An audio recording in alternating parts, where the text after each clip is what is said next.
નમસ્કાર, mid day news સાથે હું અમિતા વાંઝા. સૌપ્રથમ મુખ્ય સમાચાર.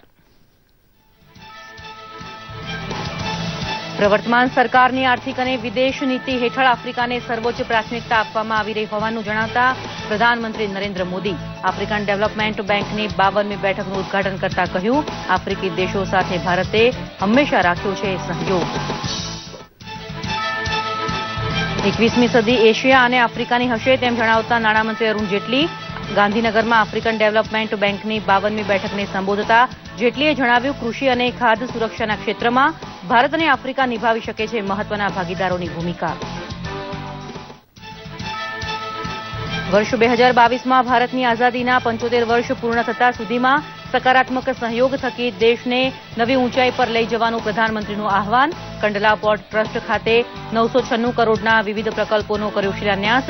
કંડલા પોર્ટને દીનદયાળના નામ સાથે જોડવાનું કર્યું સૂચન. પ્રધાનમંત્રીએ ભચાઉ નજીક લોધેશ્વર ખાતે સુવઈ ભચાઉ કેનાલ ખુલ્લી મૂકી. પમ્પિંગ સ્ટેશનના ઉદઘાટન દ્વારા નર્મદાના નીરના કર્યા વધામણા. 145 કરોડ રૂપિયાના આ પ્રોજેક્ટથી 183 ગામોની 2.78 લાખ એકર જમીનને પિયત, જ્યારે 677 ગામો અને 14 નગરોને પીવાના પાણીનો મળશે લાભ. જન્મથી ખોડખાપણવાળા બાળકોને ઘેર ઘેરથી શોધી નિઃશુલ્ક સારવાર ઉપલબ્ધ બને એ સુનિશ્ચિત કરી રહી છે સરકાર. અટલ સ્નેહ યોજના અને રાષ્ટ્રીય બાલ સ્વાસ્થ્ય કાર્યક્રમ સોમનાથ સહિત ગુજરાતના અનેક ગરીબોના જીવનમાં સંજીવની બનીને આવ્યા. આફ્રિકન ડેવલપમેન્ટ બેંકની વાર્ષિક બેઠકના ભાગરૂપે મુખ્યમંત્રી વિજયભાઈ રૂપાણીએ India Africa partners in growth પ્રદર્શનનું કર્યું ઉદઘાટન. બંને દેશો વચ્ચે વેપાર વિકાસથી વધુ ઉદ્યોગો સ્થાપવા સાથે રોજગાર સર્જનની વ્યક્ત કરી આશા. અમદાવાદ સહિત ઘણા વિસ્તારોમાં પવન સાથે વરસાદ પ્રી મોન્સૂન એક્ટિવિટીનો ભાગ. ઉનાળો હજુ ચાલુ જ છે. આગામી 2-3 દિવસમાં ગરમીનો પારો વધવાની હવામાન વિભાગની આગાહી. ચોમાસાની શરૂઆત એના નિર્ધારિત સમયે જ. જોઈએ સમાચાર વિગતવાર. આફ્રિકી વિકાસ બેંકની 52મી બેઠકનું ઔપચારિક ઉદઘાટન પ્રધાનમંત્રી નરેન્દ્ર મોદીના હસ્તે ગાંધીનગર મહાત્મા મંદિર ખાતે થયું.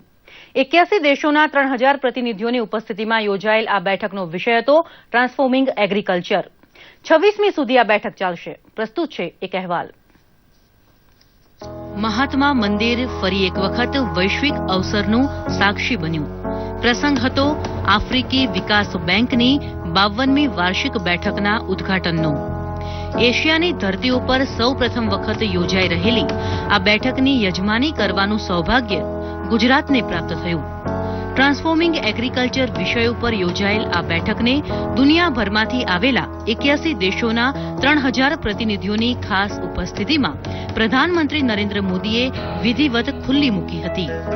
પ્રધાનમંત્રીએ ભારતના આફ્રિકા સાથેના સંબંધો સહકારના મોડેલ ઉપર આધારિત હોવાનું જણાવી ઉમેર્યું કે બંને વચ્ચેનો વેપાર છેલ્લા 15 વર્ષમાં અનેક ગણો વધ્યો છે.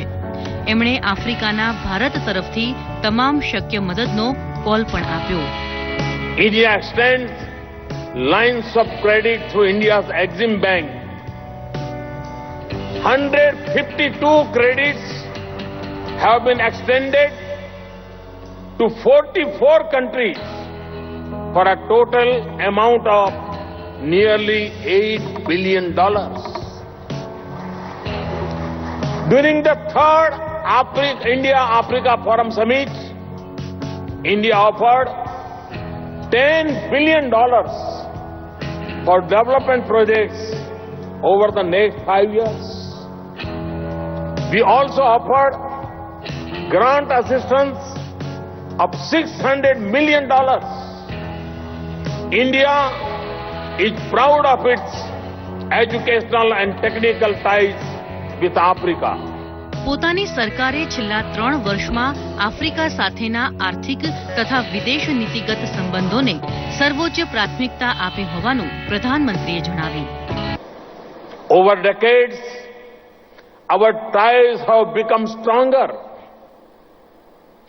After assuming office in 2014, I have made Africa a top priority for India's foreign and economic policy. The year 2015 was a watershed. The third India-Africa Summit held that year was attended by all 54 African countries having diplomatic relations with India. પ્રધાનમંત્રીએ પોતાની gas subsidy છોડવાની, ગરીબોને નિઃશુલ્ક gas જોડાણ આપવા સહિતની યોજનાઓની માહિતી આપતા રિફોર્મ ટુ ટ્રાન્સફોર્મ માટેની ચાવી વર્ણવી હતી. By paying subsidies directly to the poor rather than indirectly through price concessions, we have achieved large fiscal savings. In cooking gas alone, we have saved over $4 billion in 3 years. In addition, I appeal to well-off citizens to voluntarily give up their gas subsidy. Under the Give It Up campaign, we promise the saving would be used to provide a connection to a poor family. You will be surprised to know that over 10 million Indians volunteered to do so. Thanks to the savings, we have launched a program to provide gas connection to 50 million poor families. It is an example of what I call reform to transform, a concentrated set of actions which transforms lives.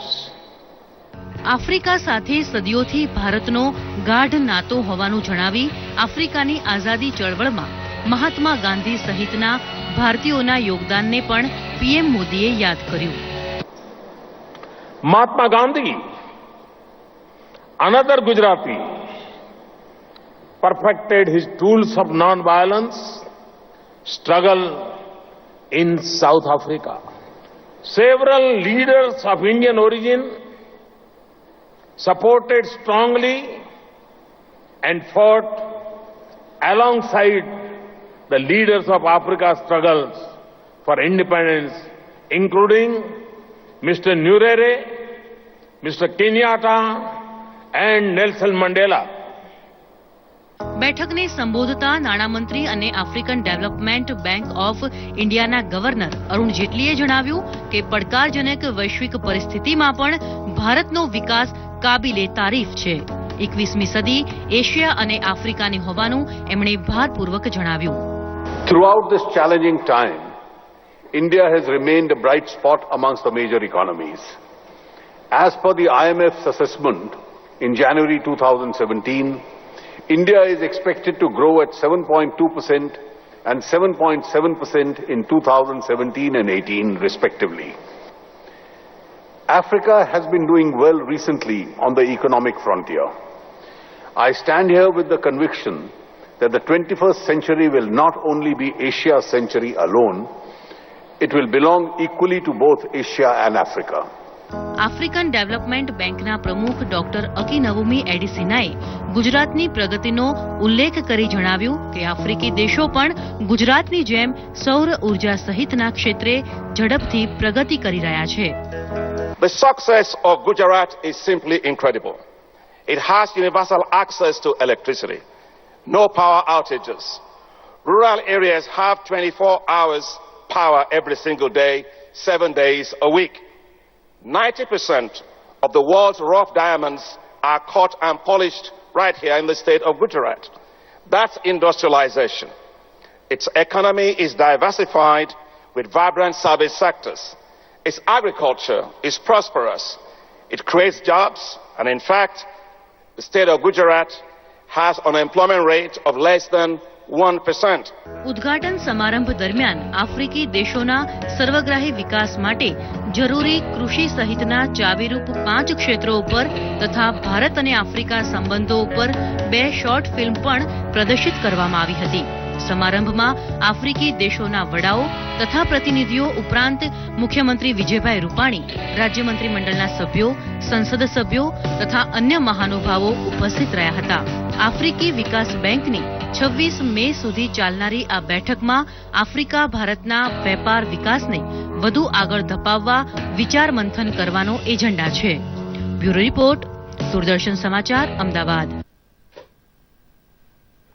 નાણામંત્રી અરુણ જેટલીની હાજરીમાં ગાંધીનગરના મહાત્મા મંદિર ખાતે African development બેંકની 52મી વાર્ષિક સભા નિમિત્તે trade investment વિષયક પરિસંવાદ યોજાયો હતો. આ અંગે નાણામંત્રીએ જણાવ્યું હતું કે એએફડીબીના મુખ્ય 5 આધારસ્તંભ અને ભારત સરકારની વેપાર નીતિ વચ્ચે ઘણી સામ્યતા રહેલી છે.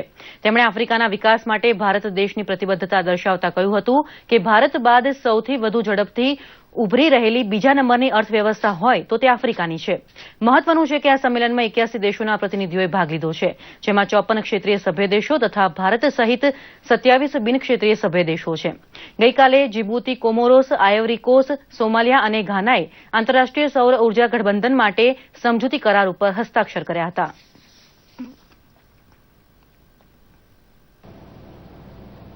India-Africa cooperation is not a one-off event. This has been central to our strategic policy and over the last several years. The present government has provided a fresh impetus to these efforts. Our commitment is reflected in a continuous, high-level political engagement with African countries at a scale never witnessed before. પ્રધાનમંત્રી નરેન્દ્ર મોદીએ પોતાની ગુજરાત મુલાકાતના પ્રથમ પડાવમાં કચ્છના ગાંધીધામ નજીકના Kandla port ટ્રસ્ટના 996 કરોડ રૂપિયાના વિવિધ પ્રકલ્પોનો શિલાન્યાસ કર્યો. Doctor Baba Saheb Ambedkar convention centre અને 14મા અને 16મા જનરલ કાર્ગો બર્થના વિકાસ પ્રોજેક્ટની એમણે આધારશિલા મૂકી હતી. આ ઉપરાંત 3 પ્રોજેક્ટ માટે લેટર ઓફ એવોર્ડ પણ એમણે એનાયત કર્યા હતા. કચ્છની ધરતી ઉપરથી પ્રધાનમંત્રીએ દેશવાસીઓને આહવાન કર્યું હતું કે વર્ષ 2022માં આઝાદી મળ્યાને 75 વર્ષ પૂરા થાય ત્યારે તેની સાર્થક ઉજવણી માટે સૌ સંકલ્પ. एक नागरिक के नाते हम भी तो संकल्प करें कि हमें आजादी के जंग में लड़ने का मौका नहीं मिला था, लेकिन भारत को दुनिया में सिरमौर बनाने के इस विकास की यात्रा में शरीक होने का हमें सौभाग्य मिला है. हम भी कुछ सकारात्मक करेंगे. 2022 तक हमारा सपना है हिंदुस्तान के गरीब से गरीब परिवार को भी रहने के लिए अपना खुद का घर हो. એકાત્મ માનવવાદના પ્રણેતા પંડિત દીનદયાલ ઉપાધ્યાયનું નામ કંડલા બંદર સાથે જોડવાનું સૂચન પ્રધાનમંત્રીએ કરતા સૌએ તાળીઓના ગડગડાટથી તેને વધાવી લીધું હતું. કંડલા પોર્ટ ટ્રસ્ટના 996 કરોડના વિવિધ પ્રકલ્પોનો શિલાન્યાસ કરતા તેમણે આ મુજબ જણાવ્યું હતું. आज देश पंडित दीनदयाल उपाध्याय की जन्म शती मना रहा है, तो मैं कंडला पोर्ट ट्रस्ट को, नितिन जी को, उनके विभाग को एक सुझाव देना चाहता हूं कि क्यों न हम ये कंडला पोर्ट है उसको दीनदयाल पोर्ट ट्रस्ट कंडला. એશિયાના ટોચના બંદર પૈકી કંડલાનો ભાવિ વિકાસ નકશો રજૂ કરતા પ્રધાનમંત્રીએ જણાવ્યું હતું કે 1000 કરોડનું મૂડીરોકાણ અહીં આવશે ત્યારે ગુજરાતની આર્થિક શક્તિનો ભવ્ય ઉદય થશે. કચ્છી પ્રજાનું ખમીર પરિવર્તન માટે સદાય તૈયાર હોવાનું કહેતા પ્રધાનમંત્રીએ ઉમેર્યું હતું કે કુદરતી આફત પછી કચ્છ હંમેશા બમણા વેગથી બેઠું થઈ ગયું છે. તેમણે ઉમેર્યું હતું કે દેશના આંતરિક પરિવહનમાં દરિયાઈ હેરફેરનું પ્રમાણ ખાસ્સું વધવું જોઈએ, કારણ કે રેલવે તથા સડક પરિવહનની તુલનાએ તેમાં ખર્ચ ઘણો ઓછો આવે છે. કેન્દ્રીય મંત્રી નીતિન ગડકરીએ આ પ્રસંગે જણાવ્યું હતું કે સાગરમાલા પ્રોજેક્ટ હેઠળ બંદરના વિકાસ પાછળ થનારા મૂડીરોકાણમાંથી ગુજરાતમાં 1 લાખ કરોડ ખર્ચાશે. ઉપરાંત કંડલાને સ્માર્ટ શહેર તરીકે વિકસાવવા 1500 કરોડની યોજના સહિતની તેમણે જાહેરાત કરી હતી. મુખ્યમંત્રી વિજયભાઈ રૂપાણીએ આ પ્રસંગે જણાવ્યું હતું કે કુલ 33માંથી 15 જિલ્લાને દરિયાકાંઠો હોવાથી બંદર વિકાસ ગુજરાત માટે અનિવાર્ય છે. તેમણે પોર્ટ પોલિસી જાહેર કરવાની ખાતરી સાથે દહેજ ઘોઘા રોરો ફેરી સર્વિસ ટૂંક સમયમાં શરૂ થશે તેવી વાત પણ કરી હતી. ભુજ એરપોર્ટથી નીકળેલા પ્રધાનમંત્રીના કાફલાનું કંડલા પોર્ટ પહોંચતા અગાઉ ઠેર ઠેર સ્વાગત કરાયું હતું. સડકના બંને કિનારે અભિવાદન માટે એકઠી થયેલી ભીડ નિહાળીને પ્રધાનમંત્રી મોદીએ ગાડી થોભાવી લોકો સાથે હાથ મિલાવ્યા હતા. દૂરદર્શન સમાચાર માટે કચ્છથી કૌશિક કાંઠેચા અને રામજી મેરિયાનો રિપોર્ટ. પ્રધાનમંત્રી નરેન્દ્ર મોદીએ પોતાની 2 દિવસની ગુજરાત મુલાકાતના પ્રથમ દિવસે કંડલાથી ભચાઉ જઈ વૈદિક મંત્રોચ્ચાર વચ્ચે લોધેશ્વર ખાતે 145 કરોડના ખર્ચે તૈયાર કરાયેલ પમ્પિંગ સ્ટેશનનો આરંભ કરાવી નર્મદાના નીરને ટપ્પર ડેમમાં વહેવડાવી વધામણા કર્યા હતા. શ્રી મોદીએ કહ્યું હતું કે કચ્છ સહિતના તરસ્યા સૌરાષ્ટ્રને નર્મદા નદીનું ભરપૂર પાણી મળે તેવી વ્યવસ્થા ભાજપ સરકારે ગોઠવી છે. છતાં જેમણે પાણીની અછત જરાય ભોગવી નથી તેવી નવી પેઢી સમજી લે કે ટપક સિંચાઈ વગર છૂટકો નથી. टपक सिंचाई, फुवारा पद्धति एना बिना कोई आरो नहीं. एक एक बूंद पानी शरीરમાં જેમ લોહીનું મહાત્મય હોય છે ને આપણે લોહી વહી જાય તો કેટલા ચિંતિત થઈ જઈએ એમ પાણી વેડફાય એટલી જ વ્યથા આપણને થવી જોઈએ કે હાય પાણી વેડફાઈ રહ્યું છે. આ પાણી માટેની જાગૃતતા એ સમયની માંગ છે. કચ્છના ભચાઉ નજીક નર્મદા કેનાલમાં ટપ્પર ડેમ સુધી પાણી પહોંચાડવા બંધાયેલા પમ્પિંગ સ્ટેશનનો શુભારંભ પ્રધાનમંત્રી મોદીએ કરાવ્યો ત્યારે કચ્છમાં નવા યુગનો ઉદય થયો હોવાની પ્રધાનમંત્રીએ સૌને અનુભૂતિ કરાવી હતી. નર્મદાને પોતાની જીવાદોરીનું બિરુદ આપનાર ગુજરાતને ખબર છે કે પીવાના પાણી માટે દર ઉનાળે ટેન્કર દોડાવવા પાછળ વર્ષો સુધી બજેટ વેડફાઈ જતું હતું. નહેર બાંધકામ પાછળ થયેલો જંગી ખર્ચ સરવાળે ફાયદાકારક નીવડશે. દેશાવરમાં ધંધાર્થે સ્થાયી થયેલા કચ્છી માંડુ જ્યારે હવે વતનમાં આવશે ત્યારે એરપોર્ટને ટક્કર મારે તેવું આધુનિક બસ પોર્ટ જોઈને દંગ રહી જશે. સદાય તકલીફ ભોગવતા આ પ્રદેશ માટે કહેવાતું કચ્છડો બારે માસ, જેની જગ્યાએ હવે કચ્છડો મોજ કરે છે બારે માસ એવું કહેવાય છે. વરસાદી પાણીની સદાય તંગી ભોગવતા પ્રદેશમાં ટપક સિંચાઈના પ્રતાપે ફળફળાદીની ખેતી કેટલી ખીલી છે તેની પ્રતીતિ રૂપે પ્રધાનમંત્રીનું કેસર કેરીના વિશાળ હારથી સ્વાગત કરાયું હતું. મહેનતકશ હોવાના કચ્છી ગુણને યાદ કરતા પ્રધાનમંત્રીએ આગ્રહ કર્યો હતો કે કચ્છની આર્થિક શક્તિ હવે એટલી ખીલી છે કે હિન્દુસ્તાનને કશું આપવાના ભાવ સાથે સૌ કોઈ કામે લાગી જાય. દૂરદર્શન સમાચાર માટે કચ્છથી કૌશિક કંઠેચા તથા રામજી મેરિયાનો રિપોર્ટ. મુખ્યમંત્રી વિજયભાઈ રૂપાણીએ મહાત્મા મંદિર ખાતે આફ્રિકન ડેવલપમેન્ટ બેંકની 52મી વાર્ષિક બેઠક પ્રસંગે યોજાયેલા India Africa partners in growth પ્રદર્શનનું ઉદઘાટન કર્યું હતું. અંદાજે 3100 ચોરસ મીટરમાં 67 એક્ઝિબિટર્સ દ્વારા નિર્માણ પામેલા 1500થી વધુ સ્ટોલ ધરાવતા પ્રદર્શનમાં digital photo corner, Gujarat solar park, Gujarat ટુરિઝમના વર્ચ્યુઅલ રિયાલિટી ડિવાઇસ, કૃષિ અને ઇનોવેશન સ્ટાર્ટઅપ સહિતના સ્ટોલને રસપૂર્વક નિહાળી મુખ્યમંત્રીએ જણાવ્યું હતું કે આ પ્રકારના ટ્રેડ એક્ઝિબિશનથી ભારત આફ્રિકાના ઉદ્યોગો એકબીજાને વધુ સારી રીતે સમજી શકશે, જેથી દેશોમાં વધુ ઉદ્યોગો સ્થપાશે, રોજગારીનું સર્જન પણ થશે, સાથે સાથે વ્યાપારિક સંબંધો પણ વધુ સુદૃઢ બનશે. આ પ્રસંગે કેન્દ્રના નાણાં રાજ્યમંત્રી અર્જુન મેઘવાલ, કેન્દ્રીય રાજ્યમંત્રી સંતોષકુમાર ગંગવાર, આફ્રિકન ડેવલપમેન્ટ બેંકના વાઇસ પ્રેસિડેન્ટ પેરિક ગુશલિન ખાસ હાજર રહ્યા હતા. મને પૂર્ણ શ્રદ્ધા છે કે આ કોન્ફરન્સથી ગુજરાત અને આફ્રિકા વચ્ચે, ભારત અને આફ્રિકા વચ્ચે ખૂબ મોટા પાયે સંબંધો વિકસે, રોજી રોટી આપણા યુવાનોને મળશે અને ઘણા બધા આપણી કંપનીઓને એક્સપોર્ટ અથવા તો ત્યાં આગળ કામ કરવા માટેના પ્રોજેક્ટો એમાં પણ ઘણો બધો વધારો થશે અને ખૂબ લાભ ગુજરાત અને ભારત બધી કંપનીઓને થશે. भारत और अफ्रीका के संबंध और गहरे होंगे. भारत और अफ्रीकन कंट्रीज एक दूसरे को बहुत नजदीक आएंगे और जिन सेक्टर में डेवलपमेंट का स्कोप है अफ्रीकन कंट्रीज में, भारत की कंपनियां उसमें काम करने का उनको अवसर मिलेगा और अफ्रीकन भी समझ जाएंगे कि भारत के कौन कौन से ऐसे सेक्टर हैं जिनसे हम अफ्रीका में ले जाकर के डेवलपमेंट कर सकते हैं. इसलिए बहुत बड़ा एक अचीवमेंट है. આરોગ્ય એ જીવન માટે અત્યંત જરૂરી છે. આ વિભાવનાની કદર કરતા મોદી સરકારે એ સુનિશ્ચિત કર્યું છે કે કોઈપણ જાતની ખોડખાપણ સાથે જન્મેલ બાળક સારવાર વિનાનું ન રહે. આરોગ્ય વિભાગની ખાસ ટીમ આવા બાળકોને શોધીને એમને નિઃશુલ્ક સારવાર આપી રહી છે.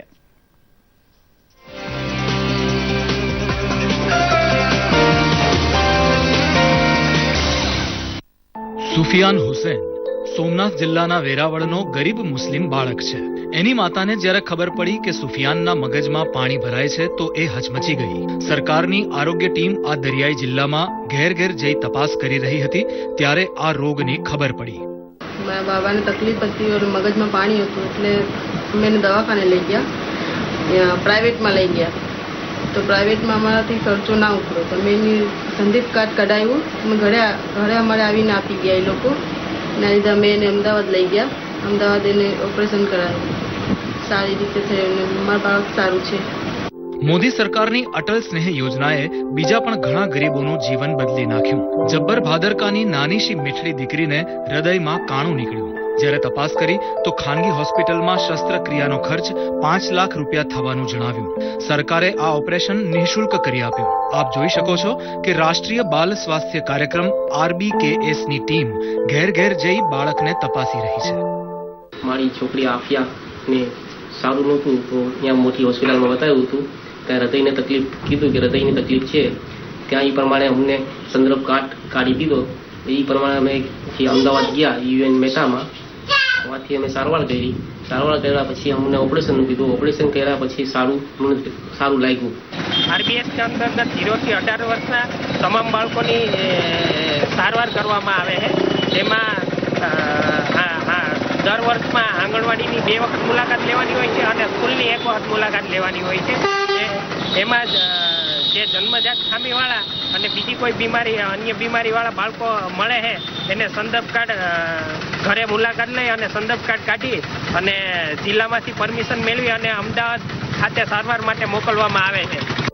સોમનાથના જ એક ગરીબ પંડિત હર્ષલ ઋષિના 1.5 વર્ષના દીકરાને બ્લેડરના કેન્સરનું નિદાન થયું તો સ્વાતિબેન ગોસ્વામીની દીકરીને પણ હોઠની નિઃશુલ્ક શસ્ત્રક્રિયાનો લાભ મળ્યો.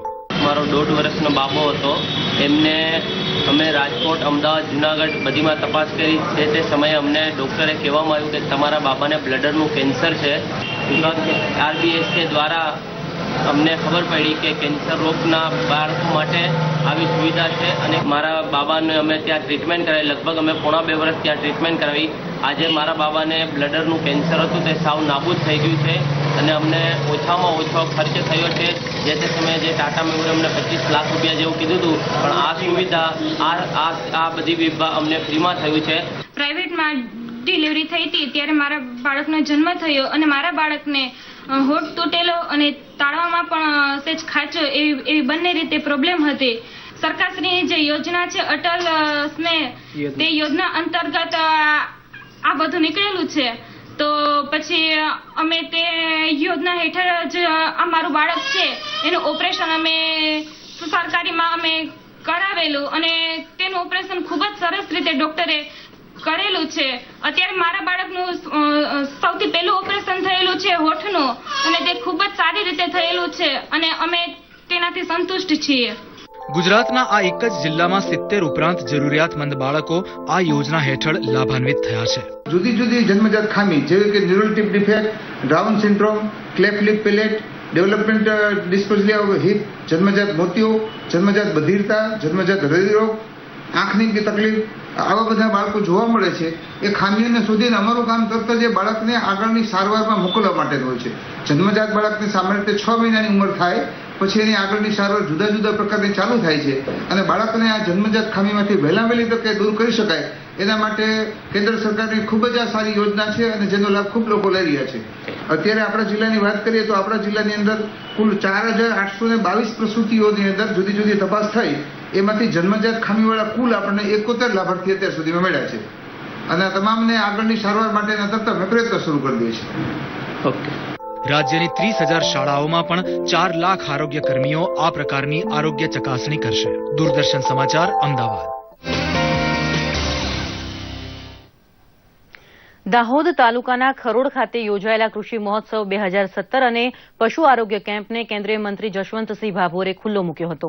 આ અંગે કેન્દ્રીય મંત્રીએ જણાવ્યું હતું કે દાહોદ જિલ્લાના ખેડૂતો 12 કૃષિ મેળા થકી માર્ગદર્શન મેળવીને બાગાયતી ખેતી દ્વારા ફૂલ, શાકભાજી, કેરી અને આદુ જેવા પાકોની ખેતી કરતા થયા છે, જેનું મુંબઈ અને દિલ્હીના બજારોમાં વ્યાપક વેચાણ થઈ રહ્યું છે. વધુમાં તેમણે જણાવ્યું હતું કે દેશના પ્રધાનમંત્રીનું 2022 સુધીમાં કૃષિ મેળાઓ થકી ખેતીના ઉત્પાદનને બમણું કરવાના સ્વપ્નને સાર્થક કરવા અને દાહોદ જિલ્લાનો ખેડૂત બારેમાસ સિંચાઈ કરતો થાય તે માટે કડાણા આધારિત યોજનાનું કામ વેગભેર ચલાવાઈ રહ્યું છે. મહત્વનું છે કે ખેતીની જેમ પશુપાલન ક્ષેત્રે પણ ખેડૂતો સદ્ધરતા મેળવે તે માટે છેલ્લા 10 વર્ષમાં દાહોદ જિલ્લાના 11,13,690 ખેડૂતોને 312 કરોડની વિવિધ ખેતી સહાય ચૂકવવામાં આવી છે.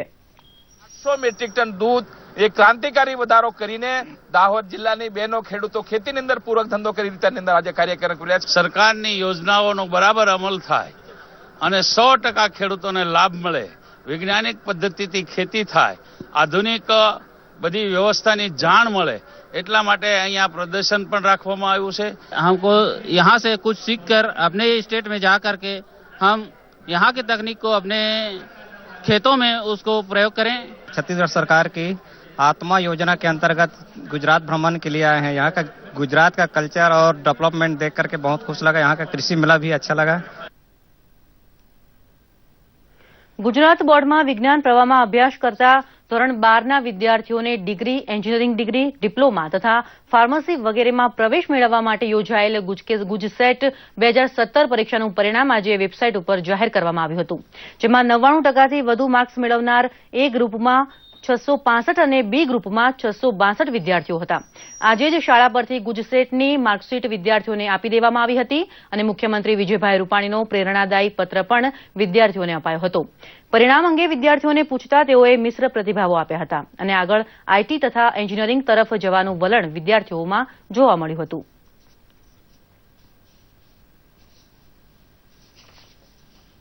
बार साइंस में 68% आया था, गुजकेट में 40 आया. तो गुजकेट में थोड़ा ओछा है ने हवे आईटी में एडमिशन लेवानी छे. बार साइंस में टोटल थईने 81% आव्या અને ગુજકેટમાં 65 આવ્યા. એ થોડા ગુજકેટમાં થોડા ઓછા આવ્યા. મેથ્સમાં થોડું સારું નહોતું રહ્યું પેપર, એટલે એના કારણે થોડું ઓછું થઈ ગયું. બાકી પેલા 4 સેમના થોડું સારું રહ્યું હતું.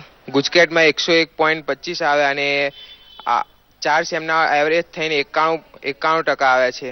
ગુજકેટમાં મારે એના કરતાં સારા આવ્યા, મહેનત કરી હતી એ પ્રમાણે. બાર સાયન્સના ઓવરઓલ 92% થાય છે અને ગુજકેટની અંદર મેં મહેનત કરી તે પ્રમાણે મારે સારું રિઝલ્ટ 81.25 માર્ક આવ્યા.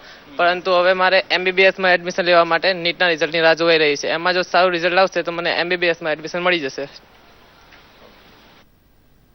ડાંગ જિલ્લો કુદરતી સંપદાથી ભરેલો છે. અહીં સરળતાથી ઉપલબ્ધ થતા લાકડાના કારણે લોકો તેનો બળતણ તરીકે ઉપયોગ કરે છે. લાકડાના ધુમાડાના કારણે આંખના રોગો, શ્વાસ અને અસ્થમાની બીમારી થાય છે, જેના પગલે સરકાર દ્વારા ડાંગ જિલ્લાને ધુમાડા રહિત જિલ્લો જાહેર કર્યો છે. તેમજ વન વિભાગ દ્વારા મિશન સ્મોકલેસ ડાંગ હેઠળ વિનામૂલ્યે એલપીજી ગેસ કનેક્શનનો લાભ ડાંગ જિલ્લાના પરિવારજનોને આપવામાં આવ્યો છે. પર્યાવરણને થતું નુકસાન તેમજ વન સંપદાને બચાવવાના ઉદ્દેશ સાથે ડાંગ બીપીએલ તેમજ એપીએલ કુટુંબોના 7,489 લાભાર્થીઓને ગેસ કનેક્શન આપવામાં આવ્યા છે. ડાંગના ગોંડલવિહીર ગામ ખાતે પંચાયત પ્રમુખ બાબુભાઈ ચોરિયાની ઉપસ્થિતિમાં 40 લાભાર્થીઓને એલપીજી કનેક્શન આપવામાં આવ્યા હતા. મુખ્યમંત્રી 26 તારીખે પધારવાના છે, ત્યારે 100 લાભાર્થીને પાછો લાભ મળશે અને કુલ 7,487 આયંગ જિલ્લામાં લાભાર્થીઓને લાભ આપવામાં આવ્યો છે. આપવામાં આવેલા છે તેમાં અમને પણ મળ્યું છે. પહેલા અમે લાકડાથી રસોઈ બનાવતા હતા અને હવે એલપીજી ગેસ મળવાથી અમને સરળતા રહે કે રસોઈ બનાવવામાં. એટલે હું એનો આભાર માનું છું કે આ ગેસ દ્વારા અમારી જે મુશ્કેલી હતી એ દૂર કરવામાં આવી. પ્રધાનમંત્રી તરીકે શાસનની ધુરા સંભાળનારા નરેન્દ્રભાઈ મોદીની સરકારના 3 વર્ષ સંપન્ન થવા પર કેન્દ્રીય મંત્રી સ્મૃતિ ઈરાનીએ પ્રેસ કોન્ફરન્સ યોજીને 26 મે થી 15 જૂન સુધી યોજાનારા દેશવ્યાપી કાર્યક્રમોનો ચિતાર આપ્યો હતો. 26 મેએ ગુવાહાટીથી શરૂ થનારા મોદી ફેસ્ટ કાર્યક્રમની માહિતી આપતા કેન્દ્રીય મંત્રી સ્મૃતિ ઈરાનીએ જણાવ્યું હતું કે સતત 22 દિવસ સુધી ચાલનારા making of developed India festival કાર્યક્રમ અંતર્ગત દેશના 900 સ્થળોએ યુવાનો, મહિલાઓ અને વંચિતો માટેની સરકારની ઉપલબ્ધિઓની માહિતી નાગરિકો સુધી પહોંચાડવામાં આવશે. જેમાં કેન્દ્ર સરકારના મંત્રી, બીજેપી શાસિત રાજ્યોના મુખ્યમંત્રીઓ, પક્ષના ટોચના નેતાઓ સહિત પક્ષના તમામ जनप्रतिनिधि भाग लेंगे. Making of developed India festival Modi fest के माध्यम से हम देश भर की जनता को और विशेष युवा पीढ़ी को भारत सरकार की सभी स्कीमों से न सिर्फ अवगत कराएंगे बल्कि वो सारी स्कीम्स जो आज टेक्नोलॉजी के माध्यम से, एप्स के माध्यम से उपलब्ध है, उसे भी विशेष मोदी फेस्ट के हर एक कार्यक्रम में डाउनलोड की सुविधा नागरिकों को और विशेषतः युवाओं को उपलब्ध कराई जाएगी। અમદાવાદ સહિત ગુજરાતના છૂટાછવાયા વિસ્તારોમાં ગઈકાલે દિવસ દરમિયાન પવનના સુસવાટા સાથે વરસાદના ઝાપટા પડ્યા હતા, તો અમદાવાદમાં કેટલાક સ્થળોએ કરા પણ પડ્યા હતા। આ સાથે જ વાતાવરણમાં બદલાવ આવ્યો છે અને ઠંડક પ્રસરી છે, જેના અનુસંધાને આજે હવામાન વિભાગે જણાવ્યું છે કે એ માત્ર પ્રી મોન્સૂન એક્ટિવિટીનો ભાગ હતો અને હજુ ઉનાળો ચાલુ જ છે। આવનારા 2-3 દિવસોમાં ગરમીનો પારો વધશે અને ચોમાસું તેના નિર્ધારિત સમયે જ શરૂ થશે, તેવી આગાહી હવામાન વિભાગ દ્વારા કરવામાં આવી છે। અત્યારે બસ આટલું જ। વધુ સમાચાર માટે જોતા રહો દૂરદર્શન સમાચાર। નમસ્કાર।